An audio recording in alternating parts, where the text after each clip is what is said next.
Il ne reste que quelques semaines de règne à Diane Lair avant de transmettre son titre de Miss France, couronne et écharpe comprises.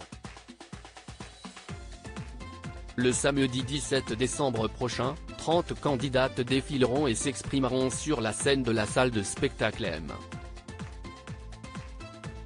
A.ch36 située dans la ville de Déol, au nord de Châteauroux, en région Centre-Val de Loire pour tenter de convaincre le jury et les téléspectateurs de devenir Miss France 2023. Un concours que regarderont sûrement les anciennes lauréates avec beaucoup de bienveillance et d'émotion, contrairement à l'ambiance qui règne apparemment dans les coulisses. Sonia Rolland, Miss France 2000, en sait quelque chose. À seulement 18 ans, la jeune femme était élue par le public après une intense préparation dans les strass, les paillettes et les chamailleries.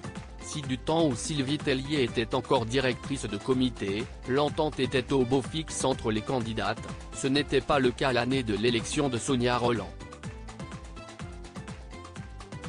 La star de Tropique criminel qui passe derrière la caméra à Angoulême.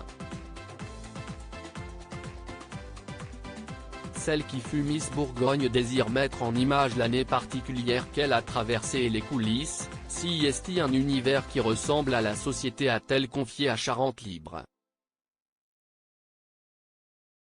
Si en règle générale, la meilleure gagne, la plus manipulatrice et calculatrice peut aussi tirer son épingle du jeu.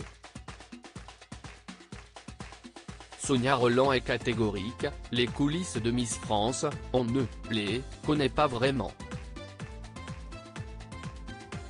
Plusieurs clans se forment au sein des candidates, celui des favorites, des pestes, des super sympas trop altruistes, des rebelles qui se demandent ce qu'elles foutent là et dont Sonia Rolland estime avoir fait partie.